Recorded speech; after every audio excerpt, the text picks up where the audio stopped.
નમસ્કાર, આપ સર્વેનો ધાર્મિક વર્લ્ડમાં ફરીથી હાર્દિક સ્વાગત છે. દોસ્તો, હિન્દુ ધર્મમાં પૂજા કર્યા પછી આરતી કરવામાં આવે છે. આ પૂજાની જરૂરી પરંપરાઓમાંથી એક છે. દેશના અનેક મંદિરોમાં ખાસ આરતી પણ કરવામાં આવે છે. મિત્રો, આજે આપણે વાત કરીશું ભગવાનની આરતી કરવાનું મહત્વ. આરતી શા માટે કરવી જોઈએ? ભગવાનની પૂજા કર્યા પછી આરતી શા માટે કરવી જોઈએ? આરતીના કેટલા પ્રકાર છે? આરતીનું ધાર્મિક તેમજ વૈજ્ઞાનિક મહત્વ. આરતીના આસ્કા એટલે કે આરતી લેવી તે મસ્તકે ચડાવવી શા માટે કરવામાં આવે છે, તથા આરતી લેતી વખતે પૈસા કેમ મૂકવામાં આવે છે, આ બધા મુદ્દાઓની વાત સંક્ષિપ્તમાં કરીશું. તો આપ આ વિડીયોને અંત સુધી જરૂરથી નિહાળજો. અને જો આપને આ માહિતી પસંદ આવે તો વિડીયોને લાઈક કરવાની સાથે તમારા ગ્રુપમાં વધુને વધુ શેર કરજો, જેથી આ જાણકારી વધુને વધુ લોકો સુધી પહોંચી શકે. અને જો તમને આવી માહિતી જોવી ગમતી હોય અને ચેનલને હજુ સુધી સબસ્ક્રાઇબ ન કરી હોય તો સબસ્ક્રાઇબ જરૂરથી કરજો, જેથી નવી માહિતી મૂકવામાં આવે તો આપને નોટિફિકેશન મારફતે તેની જાણકારી મળતી રહે.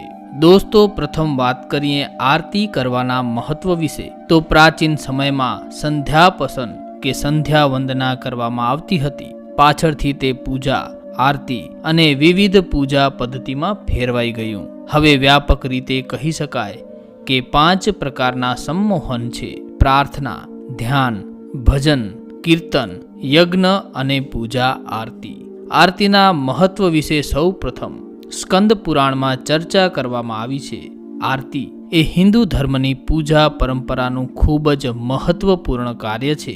કોઈ પણ પૂજા પાઠ, યજ્ઞ, વિધિના અંતે દેવી દેવતાઓની આરતી કરવામાં આવે છે.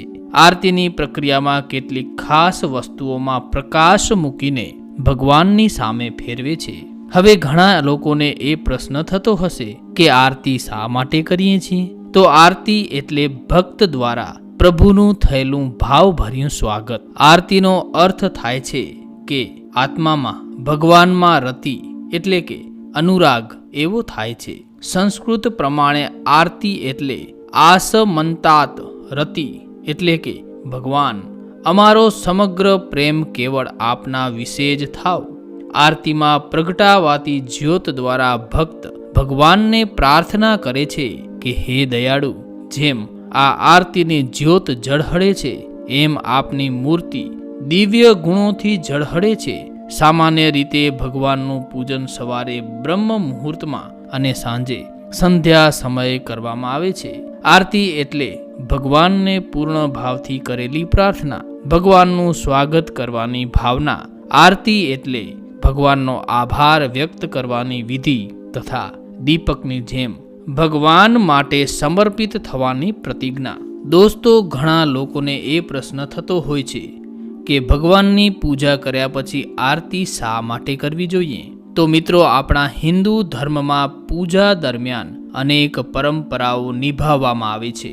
આરતી પણ તેમાંથી એક છે. કોઈ પણ દેવતાની પૂજા પછી આરતી કરવામાં આવે છે. આરતી વિના પૂજા અધૂરી માનવામાં આવે છે. એટલે આરતી એ જરૂરી પરંપરાઓમાંથી એક છે. સ્કંદ પુરાણ પ્રમાણે જે વ્યક્તિ પૂજા કર્યા પછી દેવતાઓની આરતી કરે છે તેને સ્વર્ગલોકમાં સ્થાન મળે છે. દોસ્તો, આરતીના પ્રકાર વિશે ઘણા ઓછા લોકો જાણતા હશે. આરતીના પ્રકાર વિશે વાત કરીએ તો પ્રથમ પ્રકાર છે મંગળા આરતી. આ આરતી સવારે 3 થી કરીને 4 વાગ્યા વચ્ચે થાય છે. જો કે બધા જ મંદિરોમાં આ આરતી કરવામાં આવતી નથી. મુખ્ય મંદિરોમાં જ મંગળા આરતીનું વિધાન છે. ત્યારબાદ વાત કરીએ તો બીજા પ્રકારની આરતી છે ઉદ્યાપન આરતી. આ આરતી સવારે 6 વાગ્યાથી લઈને 7 વાગ્યા વચ્ચે કરવાની પરંપરા છે. અમુક સ્થાને પૂજા આરતી પણ કહેવાય છે. ઋતુ પ્રમાણે મુખ્ય મંદિરોમાં તેના સમયમાં આંશિક પરિવર્તન પણ થતું રહે છે.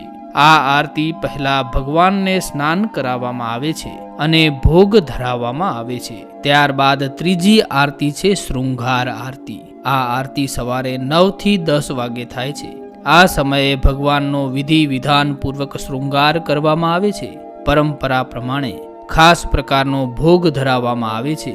આ આરતી દિવસની મુખ્ય આરતી છે. ત્યારબાદ ચોથી આરતી છે રાજભોગ આરતી. આ આરતી બપોરે 11 થી 12 વાગ્યા સુધીમાં થાય છે. આ સમયે ભગવાનને રાજભોગ થાળ ધરાવવામાં આવે છે. આ થાળમાં પ્રભુને જમાડવાનો ભાવ રહે છે.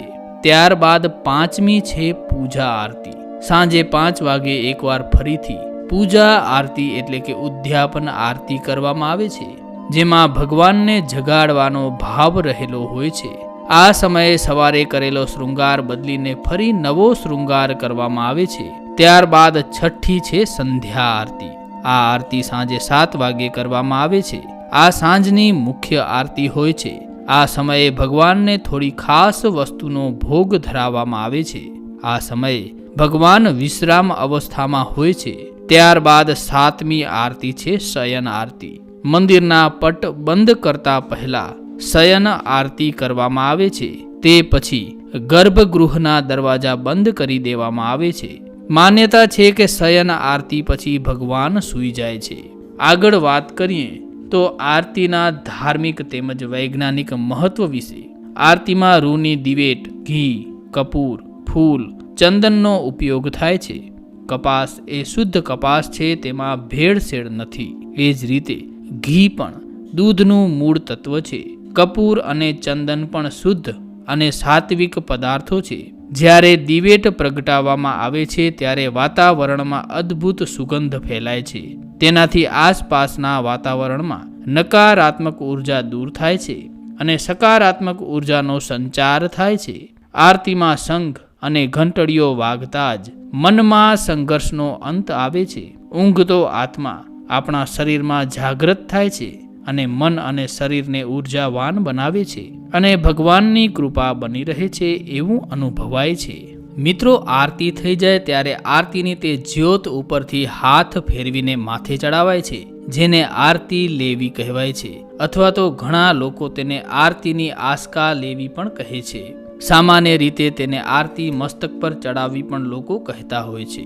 આ પ્રક્રિયા શા માટે કરવામાં આવે છે તેના વિશે વાત કરીએ તો નિર્ગુણ મૂર્તિ સંબંધે કરીને આરતી પણ નિર્ગુણને દિવ્ય બને છે.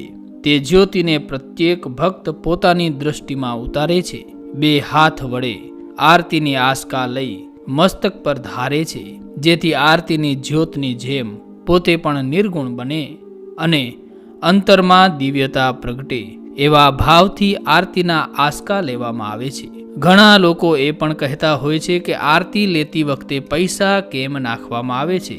તો દોસ્તો, પ્રભુની સાક્ષાત સ્તુતિ કરવાનો મોકો મળ્યો અને તે સમયે પ્રભુની અતિ પ્રસન્નતા મફતમાં મળતી હોવાથી ભક્ત કંઈક ભગવાનને અર્પણ કરવા ઈચ્છતો હોય આરતી લેતી વખતે થાળીમાં તેની ઈચ્છા મુજબ યથાશક્તિ રૂપિયા રાખે છે.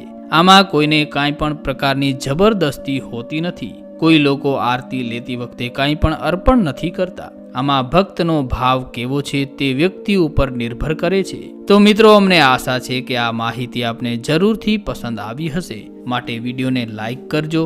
આ માહિતીને તમે વધુને વધુ લોકો સુધી પહોંચાડજો, જેના માટે તમારે તમારા ગ્રુપમાં વધુને વધુ શેર કરવાનું છે. અને જો તમને આવી જ આધ્યાત્મિક તેમજ ધાર્મિક માહિતી જોવી ગમતી હોય અને ચેનલને હજુ સુધી સબસ્ક્રાઇબ ન કરી હોય તો સબસ્ક્રાઇબ જરૂરથી કરી લેજો, જેથી નવી માહિતી મૂકવામાં આવે તો તેની જાણ આપને નોટિફિકેશન મારફતે મળતી રહે. જય શ્રી કૃષ્ણ, જય માતાજી, હર હર મહાદેવ હર. ધન્યવાદ.